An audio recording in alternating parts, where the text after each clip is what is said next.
समर Chaturvedi official को subscribe करें, लाइक करें और शेयर करें। नमस्कार दोस्तों, मेरे अतिथि श्रृंखला में आज जो अतिथि आ रहे हैं उनका जन्म कुशीनगर उत्तर प्रदेश में हुआ, लेकिन उनकी पहचान लखनऊ में आकर हुई। एक वरिष्ठ रंगकर्मी। आपने उन्हें बहुत सारे भोजपुरी सिनेमा और हिंदी फिल्मों में भी देखा होगा। मेरे बहुत अच्छे मित्र परशुराम जी, जो आप लोगों के सामने एक सुंदर सी भोजपुरी रचना के साथ प्रस्तुत हो रहे हैं। आप लोगों का प्यार और आशीर्वाद हमेशा की तरह अपेक्षित है। होता है ना, इंसान जन्म कहीं लेता है और उसकी पहचान कहीं और होती है। तो ऐसा ही हुआ है मेरे परशु भैया के साथ। तो आइए सुनते हैं। जी नमस्कार, मैं परशुराम आप लोगों के बीच में कुछ चंद लाइनों की पंक्तियां लेकर उपस्थित हुआ हूं। जैसा कि आप लोग जानते हैं कि बिहार के बहुत प्रसिद्ध नाटककार लेखककार भिखारी ठाकुर, उन्हीं की रचना है, उन्हीं का लिखा हुआ नाटक है विदेसिया। इस नाटक पर आधारित फिल्म भी बन चुका है, सीरियल भी बन चुका है और आए दिन इनके नाटकों का मंचन देश के विभिन्न शहरों में होता रहा है। विदेसिया नाटक में मैंने मुख्य भूमिका निभाई हुई है और इस नाटक का मंचन विभिन्न शहरों में हम लोग किए हैं। तो उसी की 4-5 लाइन पंक्तियां लेकर हम आपके बीच में उपस्थित हुए हैं। इसमें समाजी और विदेसिया और प्यारी की व्यथा को समाजी गीत के माध्यम से सुनाते हैं। तो क्या कहते हैं? एक दिन धनिया मकनिया भीतरवा में, एक दिन धनिया मकनिया भीतरवा में, रोआ तारी भरी के केवड़िया विदेसिया, रोआ तारी भरी के केवड़िया विदेसिया।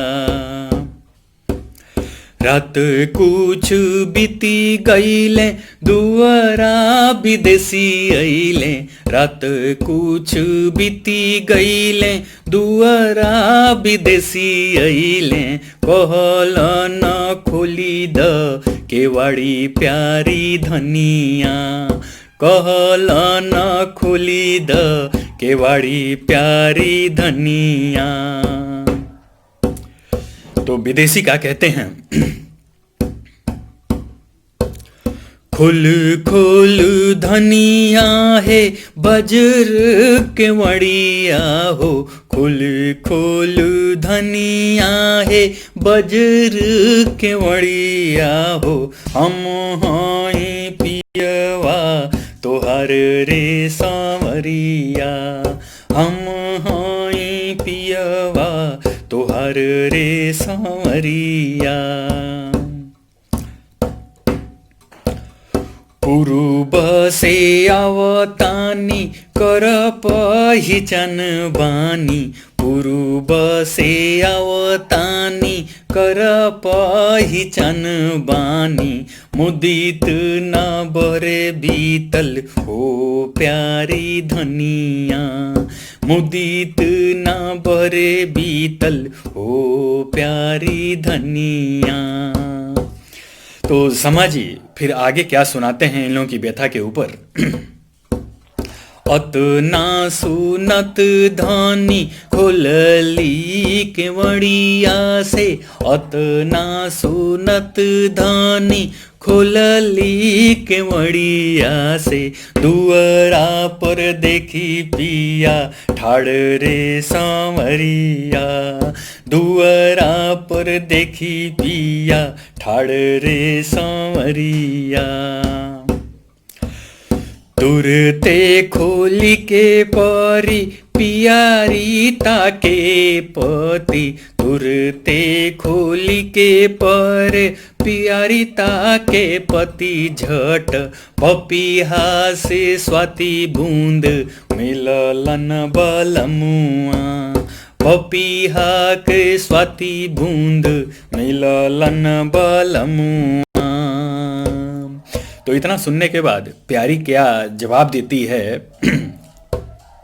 धनी आजू के राती, धनी आजू के राती पिया से भइल बाती, धनी आजू के राती पिया से भइल बाती, हिया मोरी देखी के जुड़ैलन बलमुआ, हिया मोरी देखी के जुड़ैलन बलमुआ। आजुए के रोज सान तिथि वो महीना धन, आजुए के रोज सान तिथि वो महीना धन, कहत भिखारी करी जोरी के बलमुआ, कहत भिखारी करी जोरी के बलमुआ, कहत भिखारी करी जोरी के बलमुआ। जी नमस्कार, अच्छा लगे तो आशीर्वाद ज़रूर दीजिएगा। धन्यवाद। समर चतुर्वेदी ऑफिशियल को सब्सक्राइब करें, लाइक करें और शेयर करें।